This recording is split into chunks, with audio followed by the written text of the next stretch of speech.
Well, hey everybody, welcome to Community Christian Church, where we're all about helping people find their way back to God. Thanks for tuning in today.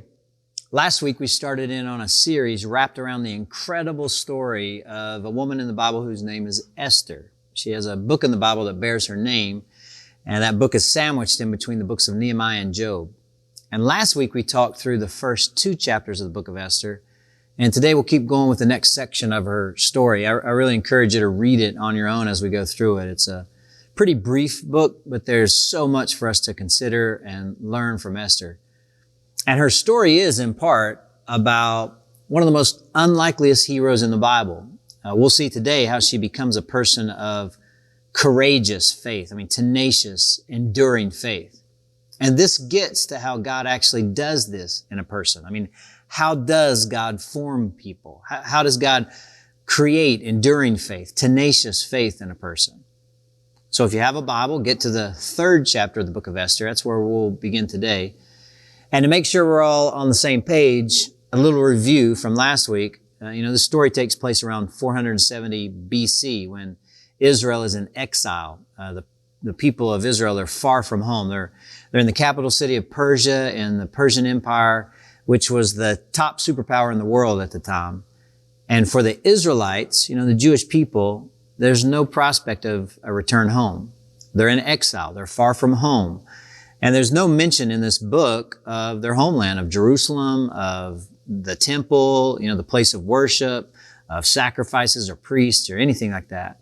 In fact, God is not even mentioned. The name God is not mentioned in the book of Esther at all.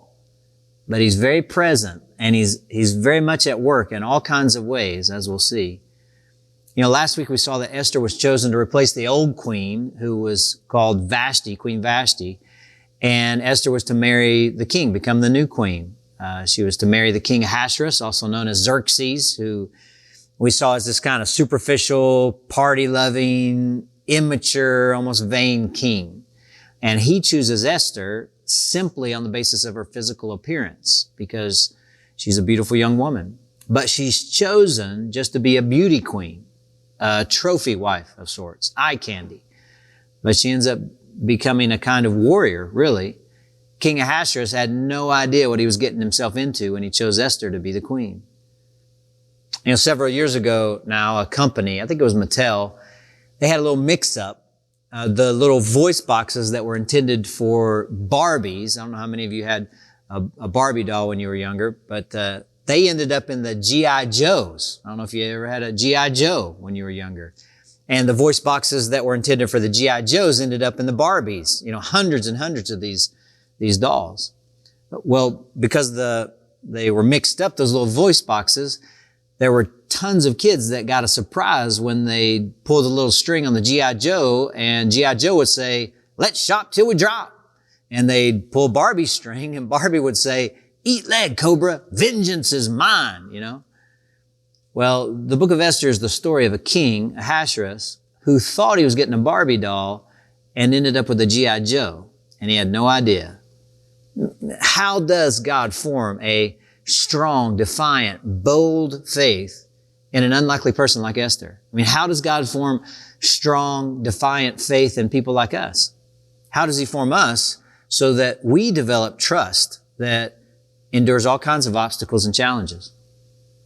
Well, Esther becomes queen, and her guardian, who is Mordecai, who was her cousin, but who also raised Esther, we're told at the end of chapter 2 that Mordecai sat at the king's gate. And probably that's a way of saying that he was an official for the king. Not just saying he was sort of hanging out at the front of the gate or loitering out there in front of the gate someplace. Most likely, it's the author of Esther's way of saying he became an official. He worked in the king's court. And somewhere along the line, Mordecai, he uncovered a plot to assassinate the king, and he ended up saving the king's life. And this all gets recorded in the official records, the history books that concern the king. And you just want to make a mental note of that. It'll come back up into play later. But here in chapter 3, we're introduced to another major character. We've already met Esther, and we met Mordecai, and we met King Ahasuerus. And now look at chapter 3, verse 1. After these things, King Ahasuerus promoted Haman, son of Hammedatha, the Agagite, and advanced him and set his seat above all the officials who were with him. All right, so the guy we meet here is Haman, and he's essentially made second in command. Haman, he's kind of like the COO, the chief operating officer for the Persian Empire. And everybody in the empire has to bow down to him, but there's one guy who doesn't, and it's Mordecai, Esther's guardian, Esther's cousin. And the Bible says that Haman is so obsessed with his honor because he's, constantly thinking about his own success and appearance and advancement. He's just so obsessed with his honor that one man, Mordecai, who doesn't bow down to him and worship him, is just unacceptable, and it's intolerable to him. So the Bible says in verse 6 that Haman thought it beneath him to lay hands on Mordecai alone. So having been told who Mordecai's people are, and you look at how far he's willing to go here, Haman plotted to destroy all the Jews throughout the whole kingdom of Ahasuerus.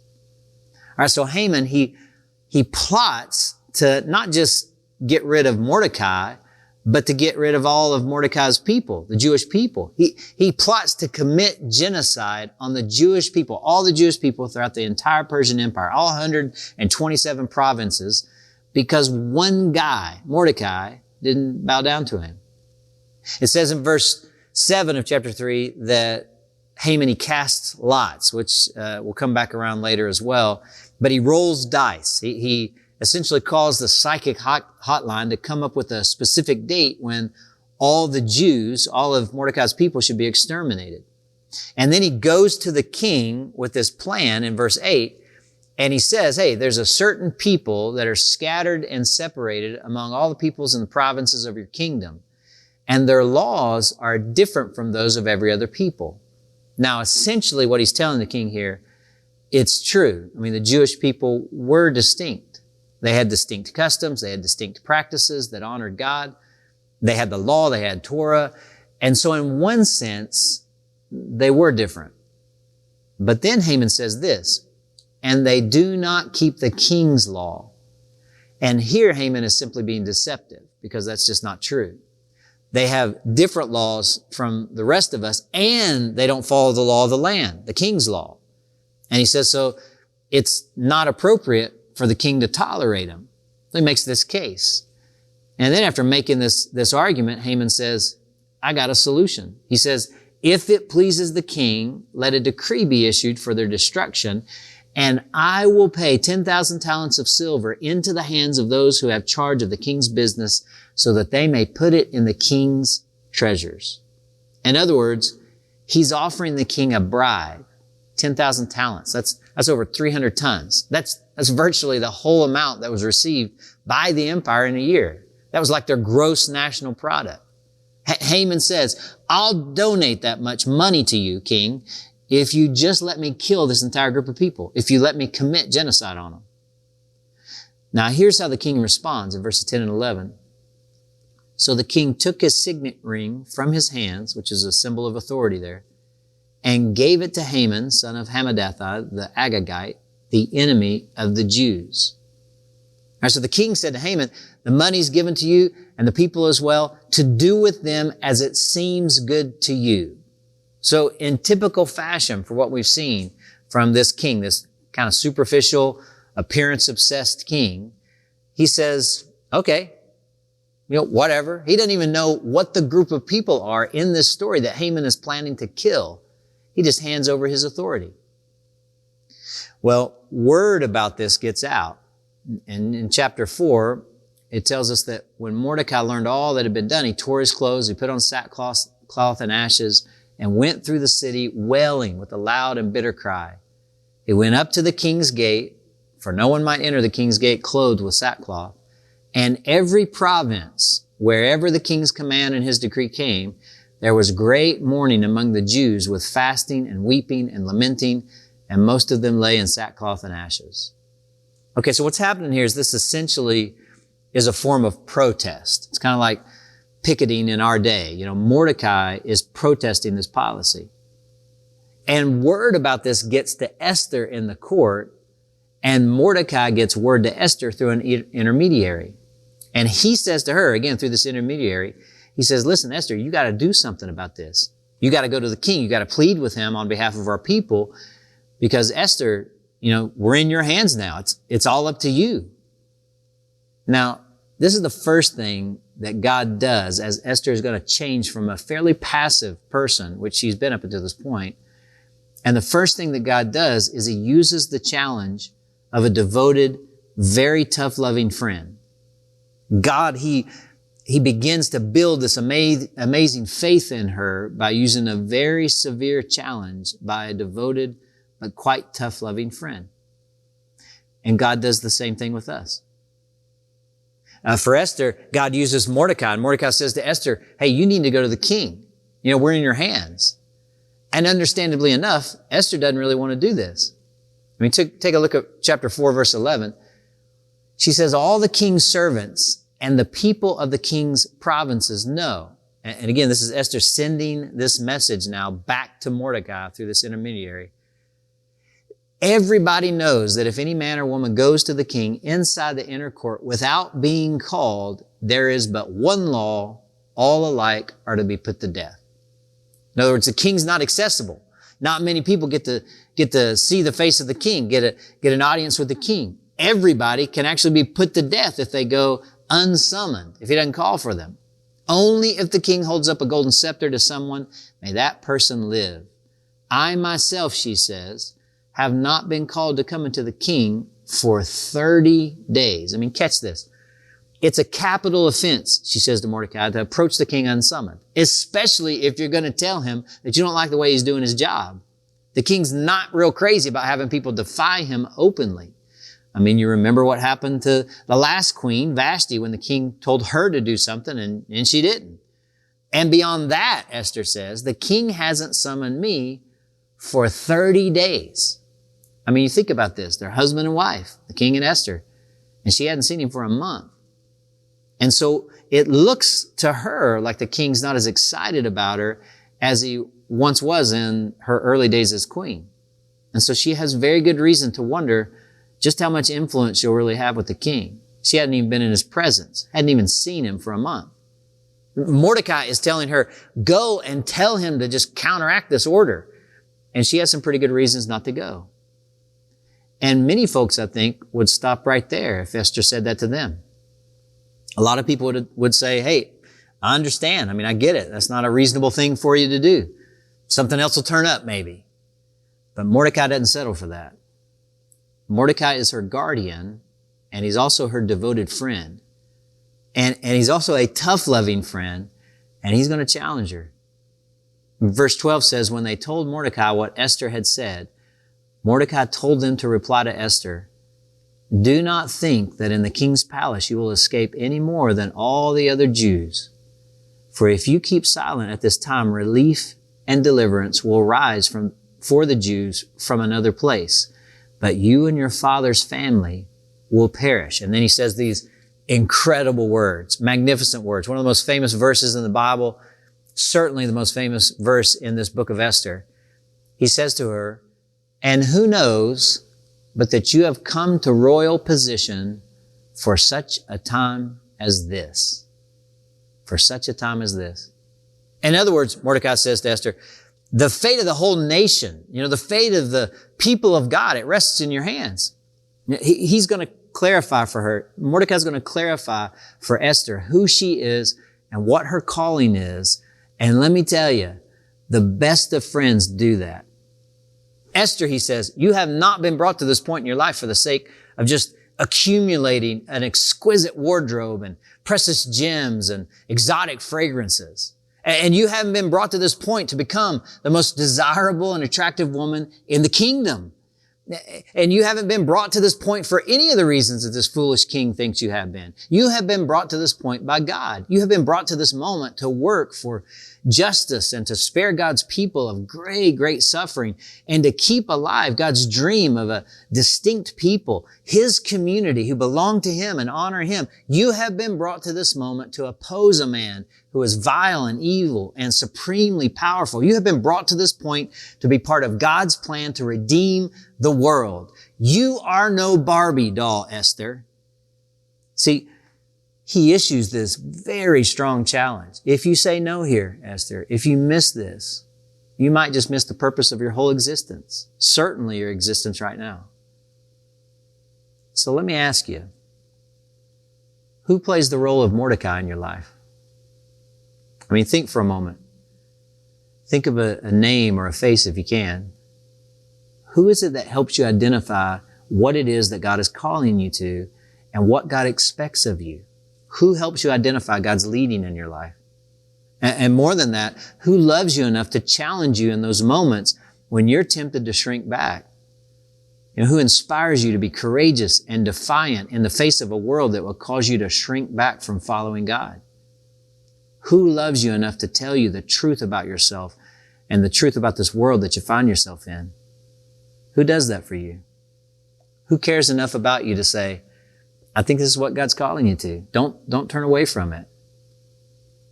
You know, there's this wonderful verse in the Bible, in the book of Proverbs. A lot of you probably know this verse or have heard this verse. Proverbs 27:17 says, as iron sharpens iron, so one person sharpens another. And that's a great metaphor. When iron rubs up against iron, sparks are going to fly sometimes. I mean, sometimes there's going to be friction, but the result is that it will sharpen the tool to be used. It'll be effective. So I ask you, who do you have that plays the role of Mordecai in your life? Who speaks the truth to you? Who challenges you? Who dares you to reach the fullness of the potential that God has placed in you? Who loves you so much that they say to you every once in a while, they say, I don't want you to stop short. I don't want you to allow sin to go on in your life unchecked, to allow gifts and potential that God has placed in you to go unused, to allow love that could be cultivated in your heart and life to go uncultivated. Don't you stop short. You keep going. Who knows, but maybe you come to this place in your life for such a time as this. Who says that to you? And who do you say that to? I mean, for whom are you Mordecai? Who do you challenge? Man, if you have somebody like that in your life, then prize them, pray for them, tell them, just give them permission and say, I want you to sharpen me. I want you to help me. I want you to push me. I want you to challenge me. And if you don't have somebody like that in your life, then you got to fix that. You got to remedy that. That's priority number one. Well, God does that for Esther. He takes this person who's willing to give her a real strong challenge and not back down and push back a little when Esther resists. That's sort of the first thing that we see. And then another thing that God uses right along with this one, and you're probably not going to like it very much. I don't like it very much myself. But God uses a crisis. He uses hardship in the formation of defiant, courageous faith. God uses difficulties in the formation of our faith. Now, I want to be clear here. That is not to say that God causes this hardship. God did not cause Haman to want to do this, but God's going to use it. And this is real interesting about the, kind of growth of courageous faith. I bet if we were to ask everybody in our church, if we're just going to go one by one, if we were to ask you even to think back in your life about times when you really grew in your relationship with Jesus, when you really grew in your faith, what caused the growth? What triggered that growth in your life? I bet the answer would be struggle, hardship, suffering. I mean, I hear it often enough. People say, when I look back on my life, I didn't want it and I didn't sign up for it. But if I'm honest about it, there were some times of difficulty and challenge and even suffering were when I grew. Of course, that goes right along with what the Bible says in many places. At the very beginning of the book of James, the brother of James, he says, brothers and sisters, when all kinds of trials and temptations crowd into your lives, don't resent them as intruders. Welcome them, he says, as friends. I mean, you think about that. What would that mean for you? When trials or temptations or difficulties make their way into your life and you say, all right, I'm actually glad you're here. I'm glad this has happened. James tells us to welcome them as friends. And why does he say that? Check it out. He goes on to say, realize that they have come to produce in you the quality of endurance. Let the process go on and you will become complete. You'll become complete. You'll become strong. Now, of course, suffering by itself doesn't produce growth. Suffering by itself can actually create a lot of damage in the human heart. It's the way we respond to it that makes the huge difference. In fact, one of the things we need to do when struggle or challenge or hardship or suffering or something like that comes our way is we actually need to ask a different question than we typically ask. Most often we ask the why question, but instead we need to ask the what question. I mean, we often ask all those why questions. Why am I in this situation? Why is this happening to me? Why? And instead we should be making sure to ask the what question. What's God up to here? What's God doing right now? What does God want me to do right now? That's a powerful question, the what question. We get lost in the why question all the time. And let me tell you, if anybody seemed to have a reason to ask the why question, I think Esther did. I mean, she could have spent her time saying, why is this happening to me and my people? I didn't ask for any of this. I didn't volunteer for this. I was drafted into this. I didn't want to be a part of this. Why? Why, Lord, is this happening? And we can get lost in the why question too and not think to ask the more powerful question, which is what? What are you up to, Lord? Help me see what you're up to. Well, here's what Esther does. The crisis comes. She's challenged. In verse 16, Esther said in a reply to Mordecai, she says, go, gather all the Jews to be found in Susa. That's the capital of the Persian Empire there. And hold a fast on my behalf, and neither eat nor drink for 3 days, night or day. I and my maids will also fast as you. All right, so she says, gather all the people of God in the capital and take those in my closest circle too. And she says, I'm not going to try to face this situation just trusting in my own beauty and my own cleverness and my own wisdom and my own courage. She devotes herself to fasting and prayer, and she says, I'm going to go to God because I can't do this on my own. You see, God strengthens us when we acknowledge our weakness. God strengthens you when you just, stop pretending that you're so strong and confident and you can handle everything, and just acknowledge the truth, which is we just have our limitations. We're weak. You know, the Apostle Paul, elsewhere in the Bible, he says he has this thorn in his flesh that bothers him over and over and over again. And he continually goes to God and he says, God, take it away, take it away. And it's not taken away. And the message that Paul finally gets from God is, my grace is sufficient for you. God says to Paul what God says to you and to me. My strength is made perfect in weakness. It's just the way God works. And it's pretty amazing. My strength is made perfect in weakness, God says. When was the last time you asked someone to pray for you? I mean, are you trying to do major tasks that God has called you to? Whatever it might be, your work, your parenting, your marriage, your relationships. Are you just trying to do major tasks without going to God and saying, God, I need help, I need strength, I need wisdom, and I need it from you? As a church around here at CCC, we have a lot of strengths, and I love the strengths that we have. I love the giftedness that's found in this congregation. I love the way God has blessed us in so many ways. In fact, sometimes I find myself a little overwhelmed by some of the folks and they're choosing to express their giftedness here at CCC through Community Christian Church. But I hope in the midst of amazing strengths that we have, that we stay real aware of our own weakness and our own smallness. And we remember that God is the strong one, and God is the creator, and God is the one who saves, and God is the hero of the story that we find ourselves in. Don't forget what God says. My strength is made perfect in weakness. God strengthens us when we acknowledge our weakness and our limits as we face challenges and struggles. Well, Esther does that very thing. She receives this challenge from a tough, loving friend. She goes to God and she fasts and she prays for 3 days and she says, God, I need your help to do this. I can't do this on my own. And then the next step in the process of her transformation is that God strengthens her as He strengthens us when we risk obedience. God strengthens us when we risk obedience and take a step. Look again, verse 16 of chapter 4. She says, go gather all the Jews to be found in Susa, hold a fast on my behalf, and neither eat nor drink for 3 days, night or day. I and my maids will also fast as you do. And then, and it's a great statement in the Bible here. And then she says, after that, I will go to the king, though it is against the law, and if I perish, I perish. Isn't that tremendous? I mean, that's incredible. She says, I'll obey God. I'll go to the king, even though it's in defiance of the law. I'll go to the most powerful king of the most powerful nation on earth. And if I perish, I perish. If the king kills me, all right, so be it. Survival, you see, is not her primary goal anymore.